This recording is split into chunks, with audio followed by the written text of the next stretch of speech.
As the sun dipped below the horizon, casting the last strokes of orange across the sky, Jack's car wound through narrow, twisted roads, hemmed in by fields and dense looming forests. It had been years since he last saw his brother Sam, who had moved to his remote town of Whispering Pines, where the phone signals was as rare as the town folks' smile. But Sam insisted on a visit, mentioning that his daughter Samantha would be delighted to meet her uncle. The town appeared suddenly as if conjured out of thin air, quaint and quiet, with houses clustered like sheep under the watch of a looming church steeple.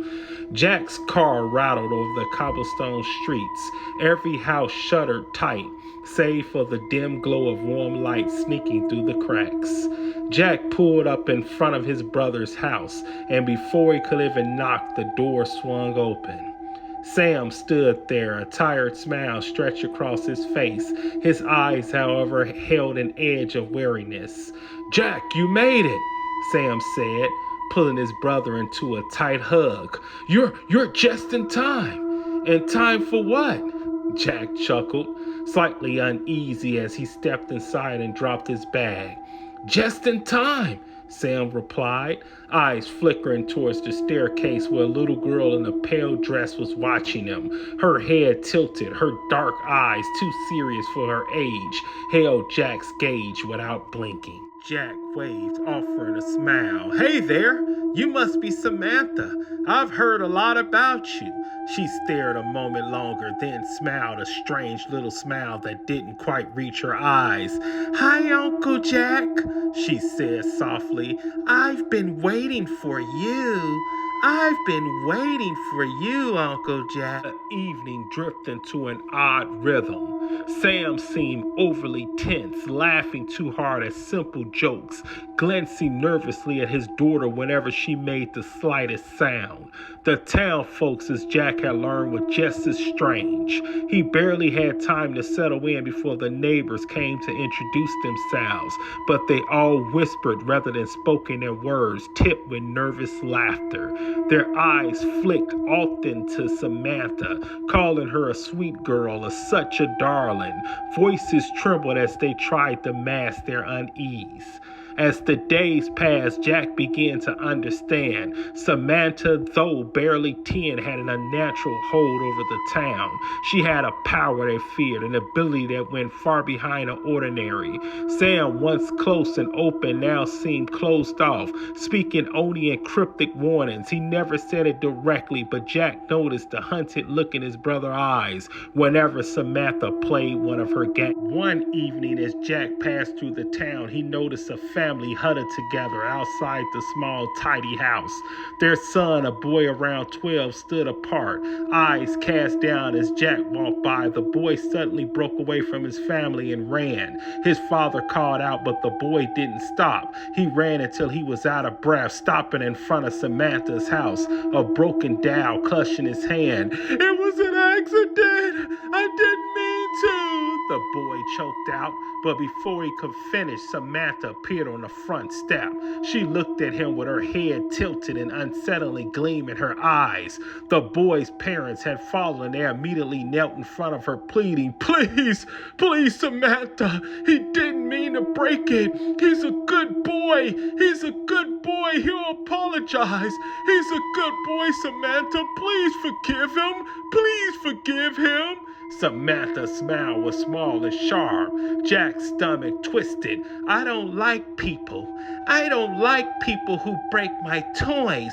And you all know what I do to people who I don't like," she said in a sing-song voice. She lifted her hand, waving in a simple flick, and as Jack watched in horror, the boy, his parents, and even the family dog vanished in thin air. No one spoke of them again. Everyone held back their tears. The next morning, Jack tried to leave. He packed his bag silently, slipping out early, but when he reached the edge of town, his car stalled. Every route out of Whispering Pines led back to the same spot, an invisible wall he couldn't break through. Sam found him there, pacing, frantic. "It's no use, Jack. Sam said quietly, glancing around as if Samantha might hear. No one leaves Whispering Pines, bro, unless Samantha wants them to. But how can that be? She's just a child, man. She's just a child. Sam's face was etched with lines of exhaustion. She's no ordinary child. She has the abilities, wishes, and when she wishes something away, bro, it becomes real. That night, Jack found himself trapped at the dinner table. Once more, a heavy silence cloaking the room. Samantha sat across from him, playing with the tiny, intricate dollhouse, her small hands adjusting miniature furniture, whispering secrets to herself. Uncle Jack, she said suddenly, looking up at him with those dark, unreadable eyes. Are you gonna stay? Are you gonna stay with us, Uncle Jack? Because I have a feeling you don't want to stay. I have a feeling that you don't like me. I have a feeling that you don't want to play with me. He forced a smile. I'll stay. I'll stay for a little while, Samantha. Her gaze lingered as if she could see through his lie, see every thought running through his head. Good. I don't like it when people leave. I truly don't like it when people leave. Her fingers twisted the doll's head, spinning it around, and Jack felt the shiver ripple through. The days bled into weeks. Jack watched the town folks bend to her will, watched them live in a strange, stiff obedience, no matter how she treated them. Demands weaned, even punishments, they called her a good girl. Their voices trembling with forced admiration. They spoke carefully, all too aware that one wrong word might mean their disappearance. One day, Jack tried to confront his brother. Sam, we have to do something. This can't go on. Sam's face went pale, and he shook his head. There's nothing we can do. She hears everything, bro. She knows. Knows what? She knows what you fear, what you love.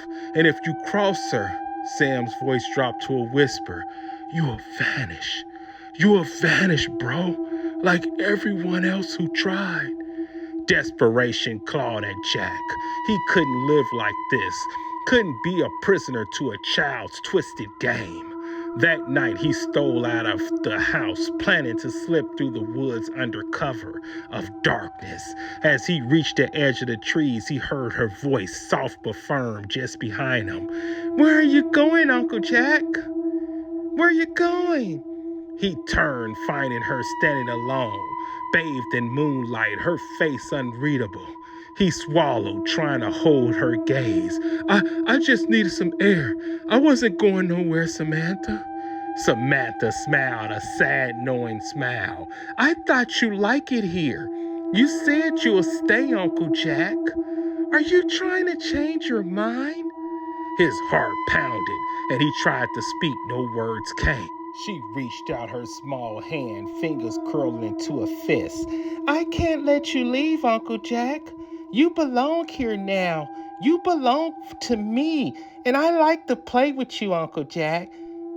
Do you really want to go? And with a simple wave, the forest around him melted, the trees shrinking into shadows. When he blinked, he was back in his brother's house, sitting at the table, staring across at her once more. As the days drag on, Jack began to understand the depth of the town's helplessness, the reason why everyone feared and praised her in an equal measure. She wasn't just a little girl. She was something much darker, something much powerful. They called her a good girl because they had no choice. And at that moment, his mouth opened up and said, Samantha, you're such a good girl. You're such a good girl.